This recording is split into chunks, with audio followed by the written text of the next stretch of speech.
Chers auditeurs et auditrices, bienvenue dans votre émission Salon du Savoir sur RBFM, une émission qui fait augmenter le savoir et une opportunité pour apprendre, un espace où les invités dévoilent la crème de leur savoir en décortiquant en profondeur divers sujets liés à leur domaine d'études ou d'expérience. Aujourd'hui, nous avons le réel plaisir de recevoir dans notre plateau le pasteur Freddy Kadima de l'extension de Kassavoubou de l'église Centre de réveil spirituel Walesa Ministry. Pasteur, nos auditeurs et auditrices veulent savoir quel est l'apport du Saint-Esprit dans l'église Corps du Christ. Merci, bien-aimé, que le Seigneur vous bénisse. Shalom à tout le monde, chers auditeurs, que Dieu vous bénisse. Merci pour la question. La question est, quel est l'apport du Saint-Esprit dans l'Église, corps du Christ? Ok. Avant toute chose, nous pouvons d'abord expliquer les corps du Christ. Quand nous parlons de corps du Christ, premièrement, nous voyons que l'Église est née à la croix. Lorsque Jésus était à la croix, lorsque on l'avait percé au côté, l'eau avait coulé, le sang avait coulé, et c'est là qu'est naquit l'Église. Donc l'Église naquit ce jour-là parce que Jésus-Christ, il pleurait, il saignait. C'est comme toute femme aussi. Lorsque la femme donne naissance à un enfant, la femme a toujours... il y a toujours l'eau qui sort, il y a toujours le sang qui sort, donc c'est la même chose. Alors c'est ce jour-là que l'Église naquit. Donc l'Église est sortie le jour où Christ était percé à la croix. C'est pourquoi on dit l'Église corps du Christ. Si nous voulons s'expliquer dans la nature comme ça, les corps, lorsque nous parlons du corps, nous voyons le membre du corps humain dans la nature comme ça. Les membres du corps, nous avons la tête, nous avons le bras et qu'on sort. Donc l'Église corps du Christ, c'est l'Église qui est née à la croix d'abord. C'est ça l'explication, l'Église qui est née à la croix lorsque Jésus-Christ était crucifié. Et de deux, c'est une Église qui est en train de confesser que Jésus-Christ est Seigneur et Sauveur. Parce que nous avons beaucoup d'églises sur la terre, dans le monde, dans notre pays, il y a beaucoup d'églises, mais ce ne sont pas toutes ces églises-là qui confessent le nom de Jésus-Christ. Ce ne sont pas toutes ces églises qui confessent que Jésus-Christ est Seigneur et Sauveur. Donc ici, là, nous allons parler de l'église, d'abord de l'apport du Saint-Esprit dans l'église qui reconnaît que Jésus-Christ est Seigneur et Sauveur. Que Dieu vous bénisse. Amen, pasteur. Alors, qui est le Saint-Esprit? Parce qu'on parle aussi de l'apport du Saint-Esprit. Oui. Alors, qui est le Saint-Esprit? Oui, merci pour la question. Je pensais peut-être que tu pouvais dire que c'est quoi le Saint-Esprit. Et quand tu as dit qui est le Saint-Esprit, déjà c'est bien. J'aimerais faire comprendre aux gens que le Saint-Esprit n'est pas une chose, que le Saint-Esprit n'est pas comme tout esprit, mais le Saint-Esprit, c'est Dieu lui-même. C'est Dieu lui-même. Je vais faire comprendre. Lors de la création, là nous parlons maintenant de la Trinité. Nous ne croyons pas en trois dieux, mais nous croyons à la Trinité. Ça veut dire quoi? Lors de la création de l'univers, Dieu était Dieu le Père pour créer l'univers. Là, c'est dans Genèse. C'est ce qui s'est passé dans Genèse chapitre 1 et tout ce verset-là. Alors, là, il était le Père de l'univers, Dieu le Père, le Créateur. Alors, lorsque les hommes ont commencé à pécher, lorsque les hommes se sont livrés au diable, c'est alors que Dieu s'est décidé de sauver le monde. Il a sauvé le monde sous le nom de Jésus-Christ. Jésus qui veut dire Dieu le Sauveur, ou bien le Sauveur, Jésus. Donc, il était venu pour sauver le monde de son péché. C'est alors qu'il est venu comme Dieu le Fils, que nous appelons Jésus-Christ. Alors, lors de son ascension, d'abord dans Jean, si nous lisons Jean chapitre 14, le verset 18, la Bible dit « Je ne vous laisserai point orphelins, je reviendrai à vous ». Là, c'est Jésus qui parle. Donc, il parlait à ses disciples, il parlait aux gens, il parlait à ses fidèles. Il leur disait « Je ne vous laisserai pas orphelins, je reviendrai à vous ». Si nous descendons, il va dire « Encore peu de temps et le monde ne me verra plus. Mais vous, vous me verrez, car je vis et vous vivrez aussi. » Et ce jour-là, vous connaîtrez que je suis en mon Père, que vous êtes en moi et que je suis en vous. Vous voyez, là maintenant, Jésus était en train de parler du Saint-Esprit. Ça veut dire, c'est un Dieu qui a travaillé en trois parties. Il a travaillé comme Dieu le Père pour la création de l'univers, Dieu le Fils pour sauver l'humanité et Dieu le Saint-Esprit pour habiter parmi nous. En ce moment-ci, Dieu est parmi nous sous la forme du Saint-Esprit.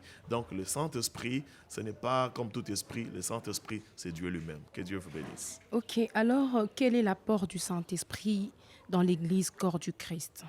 D'accord. Nous allons lire ensemble Romains chapitre 8, le verset 11. Écoutez très bien ce que la Bible dit.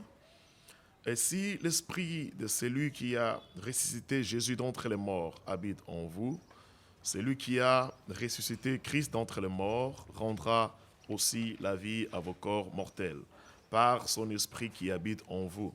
Nous comprenons que le Saint-Esprit apporte beaucoup de choses dans l'Église. Le Saint-Esprit, comme c'est Dieu lui-même, il apporte beaucoup de choses dans l'Église. Mais la chose principale que le Saint-Esprit apporte dans l'Église, c'est d'abord la vie. C'est d'abord la vie. Ok.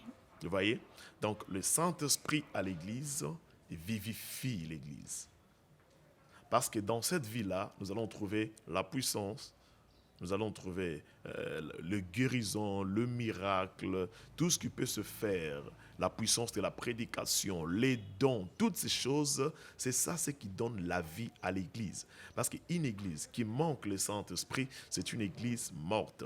Un pasteur qui manque le Saint-Esprit, un chrétien qui manque le Saint-Esprit, donc n'est pas un chrétien. Pourquoi? À part la vie que le Saint-Esprit apporte à l'Église, la deuxième chose que le Saint-Esprit apporte à l'Église, ou bien dans la vie, c'est une autre identité. Parce que la Bible dit, c'est lui qui n'a pas son esprit ne lui appartient pas. Donc lorsque tu as l'esprit de Dieu, tu changes d'identité. Tu reçois la vie et par après tu deviens enfant de Dieu. Ça veut dire, pour être appelé enfant de Dieu, il faut avoir le Saint-Esprit. Le Saint-Esprit, c'est la marque des enfants de Dieu.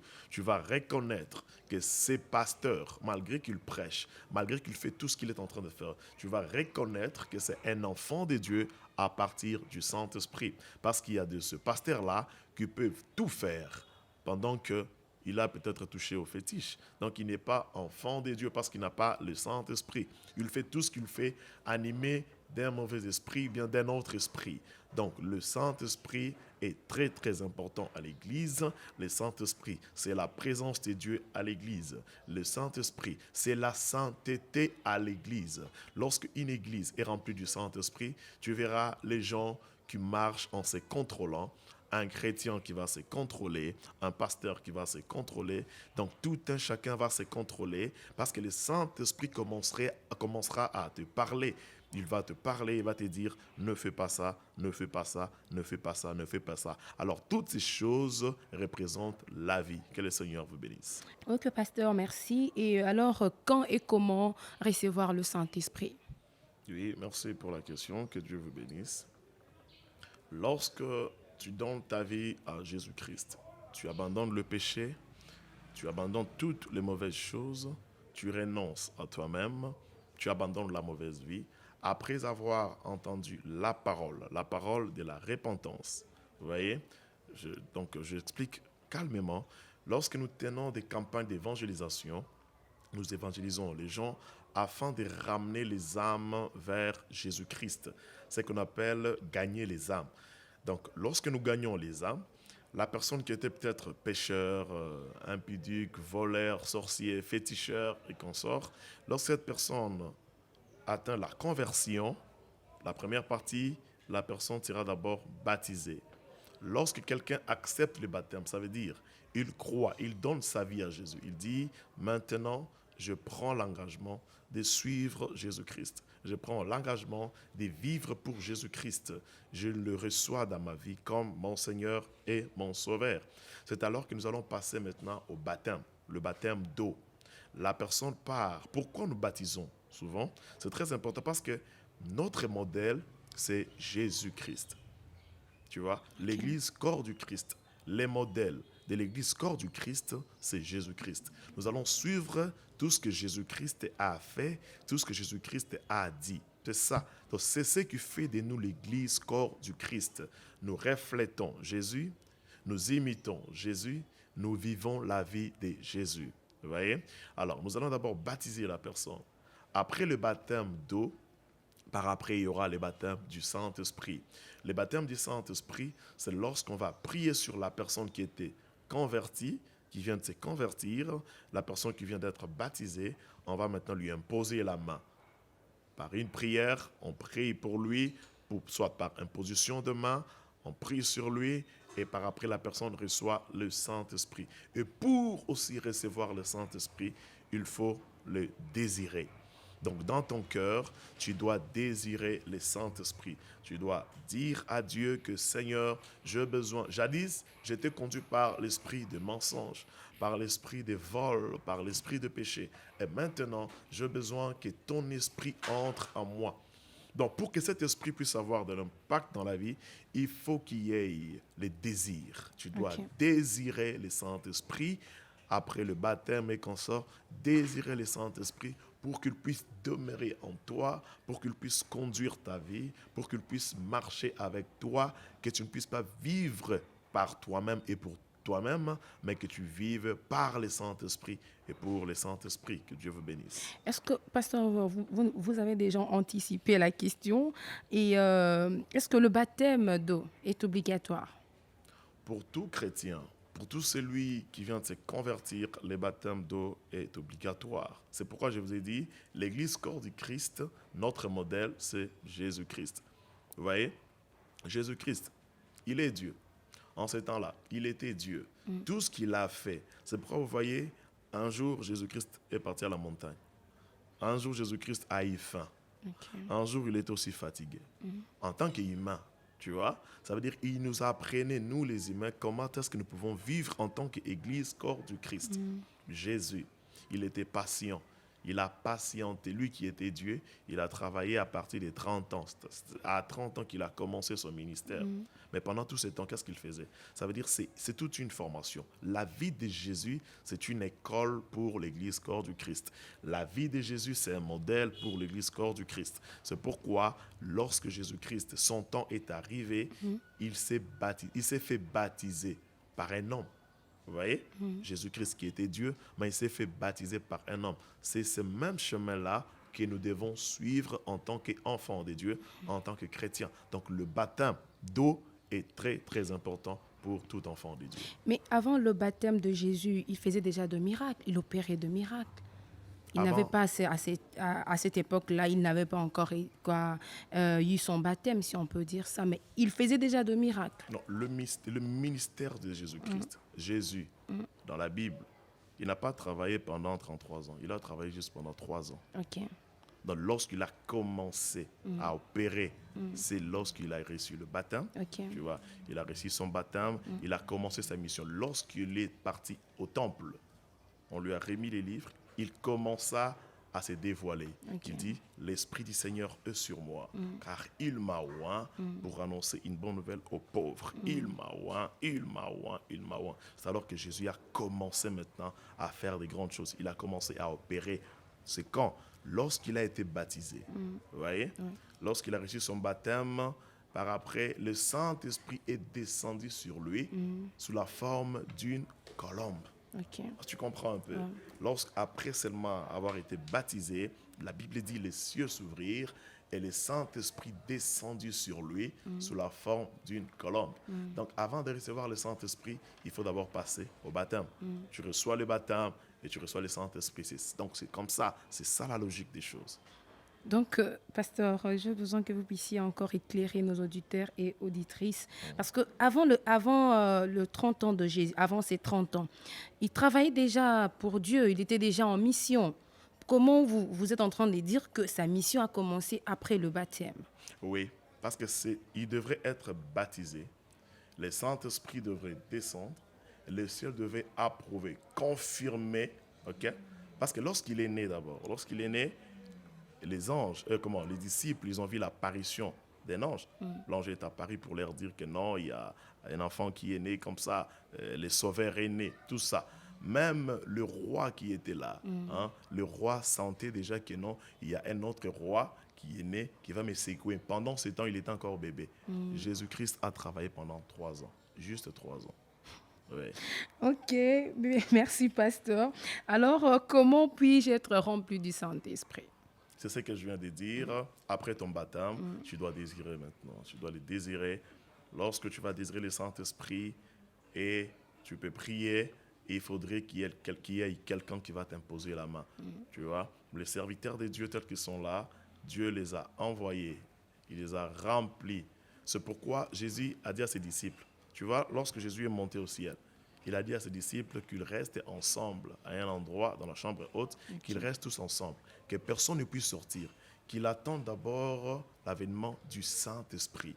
Lorsque le Saint-Esprit est descendu sur les disciples, c'est alors qu'ils ont commencé à travailler. Tu vois un peu. Mais ils travaillaient, n'est-ce pas? Ils travaillaient. Mais la mission, c'est le Saint-Esprit qui donne la mission. C'est le Saint-Esprit qui confirme la mission. Tu vois, c'est quand tu veux voyager, tu as réussi le passeport, le billet, tout ça. Mais il faut qu'il y ait maintenant quoi, le visa, tu vois, cette marque-là qui affirme que cette personne maintenant peut voyager. C'est ça le Saint-Esprit. Alors, il faudrait qu'il y ait un serviteur de Dieu qui est rempli du Saint-Esprit pour t'imposer la main. Lorsqu'il va t'imposer la main, comme il est rempli du Saint-Esprit, il va te transmettre maintenant l'Esprit qui vient de Dieu. Tu vois? Alors, ce n'est pas aussi tous les serviteurs, parce que tous les serviteurs ne sont pas serviteurs de Dieu. Il y a ceux-là qui servent Dieu et ceux-là qui se servent de Dieu. Je pense qu'on en parlera dans la prochaine occasion. Donc, il faut seulement d'abord désirer le Saint-Esprit. Après avoir désiré, maintenant, tu vas rencontrer un homme de Dieu qui est rempli du Saint-Esprit. Il va t'imposer la main et tu vas recevoir le Saint-Esprit. Merci beaucoup, pasteur. Et c'est même la question, comment savoir? Quels sont les signes qui prouvent que cet homme a le Saint-Esprit?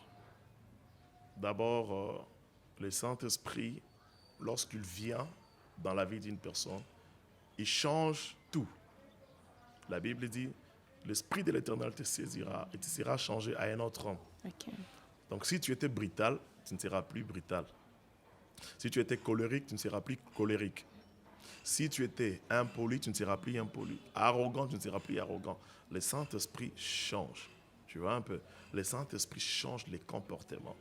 Maintenant, si tu vois quelqu'un qui prêche toujours, qui opère des miracles, qui fait des choses, mais tu vois dans sa vie, lorsque tu restes avec la personne en question, tu sens qu'il n'y a rien, il n'y a rien qui prouve que la personne est convertie, et il n'y a rien qui prouve que la personne a changé.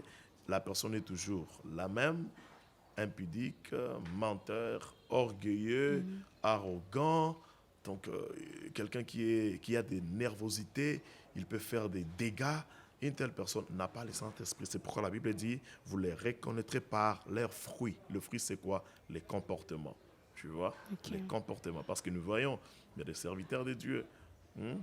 Lorsqu'il n'avait pas d'abord l'argent, il est là, il est serviteur de Dieu. Lorsqu'il commence à toucher $1000, il change de langage. Lorsqu'il commence à toucher 2000, $10 000, il commence à très bien s'habiller, il roule carrosse, il achète des parcelles et il change. Il change, il devient orgueilleux, il devient quelqu'un qui commence à faire la compétition avec les autres. Donc il commence à changer, il commence à changer. Là, tu vas comprendre que cet homme n'a pas le Saint-Esprit. Il avait juste reçu l'onction. L'onction, donc tu peux recevoir l'onction. Mais recevoir l'onction, ce n'est pas synonyme d'avoir le Saint-Esprit. Le Saint-Esprit, c'est une autre vie qui vient habiter en nous.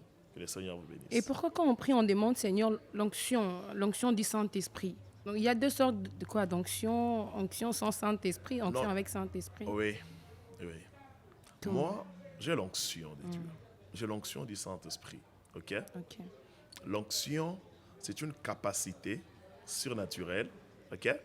Une capacité surnaturelle qui permet les missionnaires de faire sa mission, d'accomplir sa mission. Tu reçois l'onction du Saint-Esprit, par exemple, l'onction de guérison, n'est-ce pas? C'est pour que tu ailles à l'hôpital ou bien que tu reçoives des malades, que tu pries pour eux et ils vont recevoir la guérison. Maintenant, toutes ces choses ne prouvent pas que la personne a le Saint-Esprit. Je donne un exemple. Toi, tu es là, tu es journaliste. Moi, je suis pasteur. Je peux prier sur toi. Je dis, reçois l'onction. Va prier pour cette personne. C'est transmissible, Ok. l'onction. OK? L'onction est transmissible. Je prie pour toi. Tu pars, tu travailles. Mais si tu as une mauvaise vie, Dieu peut accepter seulement parce que son onction est là, que son âme soit sauvée. Mais les problèmes du Saint-Esprit aussi, c'est un problème de conscience. C'est pourquoi j'ai dit qu'il faut désirer. Donc la personne elle-même doit d'abord désirer. Or, lorsque tu désires, c'est la conscience qui travaille. C'est la tête qui travaille. OK? Ok. Donc tu désires cela, tu pries. Donc il y a d'autres gens qui ont l'onction mais qui n'ont pas le Saint-Esprit. Parce que tu verras que son comportement n'a pas changé. Donc avoir l'onction et avoir le Saint-Esprit, c'est deux choses différentes. La base, c'est le Saint-Esprit. Parce que tu peux avoir l'onction. Vous voyez? L'onction apporte le succès. L'onction apporte la gloire. L'onction attire. Je donne un exemple. Je suis un homme, n'est-ce pas? J'ai l'onction. L'onction va attirer tout le monde. Ok. Tout le monde viendra vers moi. Tu verras même les femmes qui vont venir, la gloire. Là, tu vois, la gloire, quoi. Donc, tu sais, tout le monde sera attiré par l'onction. Maintenant, lorsque tu n'as pas le Saint-Esprit, l'onction va te faire tomber. Parce que tu tomberas. Le Saint-Esprit, il est comme la fondation. Il fait asseoir l'onction. Il va t'aider de garder l'onction. Mais si tu as seulement l'onction sans le Saint-Esprit, l'onction va te faire tomber. Mais le Saint-Esprit t'aidera à garder l'onction. Tu vois, à garder le feu là, le feu. Le Saint-Esprit va t'aider à conserver le feu. Que le Seigneur vous bénisse. Ok, pasteur, est-ce que un chrétien est censé pouvoir sentir le Saint-Esprit? Un vrai chrétien, je reviens encore sur ce que je venais de dire. D'abord, lorsqu'on est chrétien, lorsque nous croyons en Jésus-Christ, nous devons tout faire pour travailler notre conscience. Tu vois? Nous devons tout faire pour travailler notre conscience parce qu'il y a d'autres choses, on ne te prêche pas. Mais comme tu es déjà conscient, consciente que je suis chrétien, tu verras maintenant la sagesse commence à venir, hein, l'intelligence commence à venir et tu commences à dire, ah, moi je suis chrétien, je dois aussi avoir la vie de prière. Dans ma maison, je peux aussi prier pendant 10 minutes, pendant 30, pendant 1 heure du temps. Tu vois? Et plus tu entres dans la profondeur, et seulement juste par cette conscience-là, tu vas te dire, ah, je dois aussi avoir le Saint-Esprit, n'est-ce pas? Et tout cela, tu vas le recevoir quand? Lorsque tu auras une conscience bien faite, on te prêche la parole de Dieu, la parole de Dieu entre dans ton cœur et il commence à travailler ton cœur. Il travaille ton cœur. Je dois aussi recevoir le Saint-Esprit. Je dois aussi parler en langue. Je dois aussi avoir des visions. Je dois.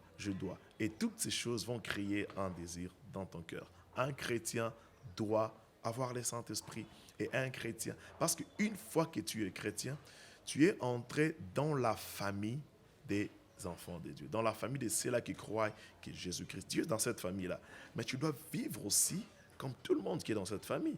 Parce que dans la famille de Jésus-Christ, dans la famille des chrétiens, tu vois, il y a la paix, il y a la bénédiction, il y a la joie, malgré les problèmes, mais il y a la joie, il y a la sécurité, tu vois. Alors, toutes ces choses, lorsque tu seras conscient, et tu vas maintenant commencer à désirer. Tu vas commencer à désirer. C'est très important pour un enfant de Dieu de sentir la présence du Saint-Esprit, de sentir. C'est pourquoi il y a d'autres gens, s'ils sentent que le Saint-Esprit est secoué, il va se rendre à la montagne. Tu vois? Ah non, j'ai attristé le Saint-Esprit. Donc c'est là où le Saint-Esprit se cache. Ah ouais. Lorsque tu es conscient dans ton cœur, tu vois, il te parle. Ah non, Freddy, là tu as mal fait. Il ne faut plus faire ça. Il faut pas faire. Le Saint-Esprit te parle. Non, Freddy, tu dois me chercher. Cherche-moi encore. Parce que tu vas sentir en toi. Je donne un exemple. Moi, je suis pasteur. Lorsque je prêche rempli du Saint-Esprit, je sens ça sur moi. Ok. Je peux parler calmement, même quand je te parle comme ça. Je parle calmement, mais je sens l'onction du Saint-Esprit sur moi. Mais il y a aussi des moments, tu vois, c'est un parcours. Tu prêches comme ça, tu sens que ce n'est que ton intelligence qui parle, tu te sens trop charnel. Qu'est-ce que je fais? Qu'est-ce qui se passe? Je dois réparer pour récupérer la force, récupérer l'énergie, récupérer la présence. Parce que le Saint-Esprit, c'est une présence. Tu sens une certaine présence et directement, tu sens le courant sur ton corps. Et à deux fois, c'est inexplicable. Et on ne peut pas les comprendre aussi. Si quelqu'un n'a pas le Saint-Esprit, il ne peut pas comprendre le langage du Saint-Esprit. Tu vois, un prédicateur qui parle rempli du Saint-Esprit, si toi tu es assis, rempli du Saint-Esprit, tu vas sentir aussi les courants sur ton corps. C'est pourquoi tu ferais dans d'autres églises, quelqu'un qui prêche, les fidèles commencent à s'élever, ils commencent à crier, il y a des gens qui pleurent, il y a des gens qui sentent des choses. C'est quoi? C'est le Saint-Esprit, tu vois. Donc un chrétien doit sentir la présence du Saint-Esprit. Que le Seigneur vous bénisse. Ok, pasteur, est-ce possible que le Saint-Esprit quitte le corps d'un chrétien? Le Saint-Esprit quitter le corps d'un chrétien. Le Saint-Esprit s'attriste. Il ne quitte pas. Non, le Saint-Esprit ne quitte pas. Ok. Tu vois, il ne quitte pas. Maintenant, c'est la personne. Il y a la part de Dieu et la part de l'homme. Dieu est ici. Toi, tu es là. Ce sont les hommes qui s'éloignent de Dieu. Ok. Dieu ne s'éloigne pas des hommes. Ce sont les hommes. Tu me comprends? Le Saint-Esprit ne quitte pas. Non. Tu vois? Mais c'est la personne qui s'éloigne de Dieu. Lorsque tu t'éloignes maintenant de Dieu, ça veut dire que tu restes vide. Écoute, lorsque je suis en train de prier, je suis dans la présence de Dieu. Hein? Je crains Dieu. Je prie, j'entends la parole de Dieu, j'adore Dieu. Tout ce que je fais là, pourquoi il va me quitter? Mais une fois que toi, tu vas maintenant t'égarer, ça veut dire, ce n'est pas lui qui est parti, mais c'est toi qui s'est éloigné. Donc, c'est la personne qui s'éloigne. Lorsque tu t'éloignes, lui, il reste là. C'est pourquoi, si on lit Zacharie, nous allons lire ensemble. Zacharie, dans le chapitre 4, nous allons lire ensemble.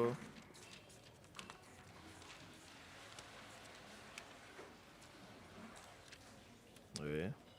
Zacharie. Voilà. Zacharie, vers le chapitre 4. Dans le chapitre 1, le verset 4. Écoute. Nous commençons peut-être au chapitre 1, le verset 1. On descend jusqu'au chapitre 4 pour que vous puissiez comprendre. Okay. Écoutez ce que la Bible dit. La 8e mois, la seconde année de Darius, la parole de l'Éternel fut adressée à Zacharie, fils de Bérichia, fils d'Iddo, le prophète, en ces mots. L'Éternel a été très irrité contre vos pères. Dis-leur, là c'est au verset 3, Zacharie chapitre 1, nous lisons le verset 1 jusqu'au verset 4. Mais écoutez le verset 3. Dis-leur, ainsi parle l'Éternel des armées. Revenez à moi. Tu entends? Ok. Et je reviendrai à vous, dit l'Éternel des armées. Vous voyez? Il dit, revenez à moi. Ça veut dire, lui, il était là, il était avec toi. Lorsque tu t'éloignes, c'est toi qui pars loin. Tu t'éloignes de principes. Tu sors dans les normes. Tu sors dans le principe, dans les commandements. Donc, c'est toi qui es parti. Et lui, il reste. Là, Dieu, il parlait aux enfants d'Israël. Et qui marchaient avec Dieu. Et qui avaient réussi la promesse de Dieu. Okay. Qui avaient vécu le miracle de Dieu. Maintenant, un jour, ils se sont éloignés. Ils se sont éloignés quand? Lorsqu'ils commençaient à adorer les statues. Ils commencent à faire n'importe quoi. Et Dieu a dit, parce que Dieu a toujours besoin de son peuple. Dieu n'a pas besoin de nous perdre. Okay. Tu vois? Mais à partir déjà de notre marche, tu verras que la personne qui part loin de Dieu, c'est la personne qui va se retrouver seule. Parce que Dieu est toujours là. Il est toujours là. Il dit, invoque-moi, je te répondrai. Demandez et je vous donnerai. Tu vois? Cherchez-moi, vous me trouverez. Okay. Vous me chercherez, vous me trouverez. Tu vois? Donc Dieu, il est toujours là. Dieu garde toujours sa place. C'est la personne qui se déplace à tout moment. C'est la personne qui sort. Donc c'est à nous, les chrétiens, de revenir à Dieu. Okay. Pour garder notre identité d'enfants de Dieu, notre identité des chrétiens. Parce que ce sont les hommes qui s'éloignent. Que le Seigneur vous bénisse. Ok, pasteur, alors quel est le rôle du Saint-Esprit aujourd'hui dans la vie d'un chrétien? Oui, dans la vie d'un chrétien, à part le premier rôle, j'avais dit le premier apport du Saint-Esprit dans l'Église. Okay? Dans l'Église, j'ai dit qu'il donne d'abord la vie, il change l'identité, il donne la vie Parce que la Bible nous a dit ici que non, si l'esprit de celui qui a ressuscité Christ d'entre les morts habite en vous, il donnera vie dans vos corps mortels. Ça veut dire le Saint-Esprit donne la vie. Et il change aussi l'identité. Nous devenons enfants de Dieu parce que nous recevons le Saint-Esprit. Alors, aujourd'hui, je ne sais pas, dans une église ou bien dans la société, je ne sais pas la question, tu l'as posée, dans la vie courante. Dans la vie d'un chrétien, sa vie chrétienne, le rôle du Saint-Esprit aujourd'hui. Le Saint-Esprit, il nous aide aujourd'hui, il nous aide à conserver la présence de Dieu parce qu'il nous conseille. La Bible dit, le Saint-Esprit vous enseignera tout. Okay. C'est lui-même qui nous convainc à ce qui concerne le péché. Tu verras quelqu'un qui pêche, qui part se repentir. C'est le Saint-Esprit qui lui a poussé d'aller se repentir. Donc, il est en train de nous aider d'arriver à atteindre la vie éternelle. Tu vois, parce qu'il est en train de conduire nos pas. C'est le Saint-Esprit qui conduit nos pas. Okay. Donc, il est en train de garantir la vie d'un chrétien. En ce jour-ci, le Saint-Esprit garantit la vie. Tu verras, par exemple, aujourd'hui, je vis dans d'autres cieux, on est en train de bénir le mariage homosexuel. Tu vois. Alors, toutes ces choses, lorsque toi, tu auras le Saint-Esprit, il te donnera les dégoûts de toutes ces choses. Pourquoi? Pour garantir ta vie chrétienne, pour que tu ne puisses pas manquer la vie éternelle. Il est là, il est en train de nous enseigner, de nous préserver, de nous protéger, de nous conseiller, de sorte que nous ne puissions pas manquer la vie éternelle. Tu vois, que le Seigneur vous bénisse. Un mot pour les églises qui ont perdu l'apport du Saint-Esprit, le corps du Christ, bien sûr. Ce que je vais dire à l'Église, aux hommes de Dieu, pour tous les chrétiens, ce que je vais leur dire est de travailler leur conscience. Okay. Tu vois, la Bible dit l'enfant prodigue, lorsqu'il est parti, son père lui a tout donné, n'est-ce pas? Il a reçu beaucoup de choses. Lorsqu'il est parti, après avoir tout gaspillé avec le femme, il a fait l'ambiance. Tu vois, il avait tout reçu. On avait tout reçu. On avait reçu l'argent, l'onction, le miracle, la gloire, mais on commence à gaspiller cela. Tu vois, là, je parle aux enfants de Dieu. Okay. Nous avons gaspillé cela par peut-être la haine, par l'impudicité, par les mauvaises choses, par toutes les œuvres de la chair. Nous avons gaspillé ce que le Saint-Esprit nous a donné. Maintenant, lorsque l'enfant est resté comme ça, il s'est dit en lui-même, c'est ça la conscience. Parce que chaque humain a toujours la conscience. La conscience te poussera à réparer les choses, à faire du bien. Tu vois, lorsque tu tombes, en tout cas, la conscience va te dire non, relève-toi pour ne pas rester toujours par terre. Alors, ce que moi je vais demander aux gens, c'est d'abord de rentrer en eux-mêmes, de travailler leur conscience, voir aussi l'œuvre que Jésus-Christ a faite à la croix. Il a fait ça, ce n'était pas une perte, il a fait ça pour nous récupérer. Nous étions des oliviers sauvages, on n'avait pas d'adresse, nous étions errants, nous étions captifs, les diables nous avaient dominés, on n'avait même pas un mot à dire, mais par l'œuvre de Jésus-Christ à la croix, il nous a engendrés par son sang qui a coulé, l'eau qui a coulé à la mort, par sa mort à la croix, il nous a engendrés. Alors aujourd'hui, tout ce que nous pouvons, Jésus nous a encore remis l'autorité que les diables avaient ravie. Nous avons cette autorité-là. Parce que la Bible dit, tout pouvoir m'a été donné dans les cieux, sur la terre. Donc une fois que tu as Jésus en toi, tu as le pouvoir, tu as l'autorité, tu as ça. Maintenant, lorsque tu vois que tu as tout perdu, reviens en toi-même. Jésus-Christ est là.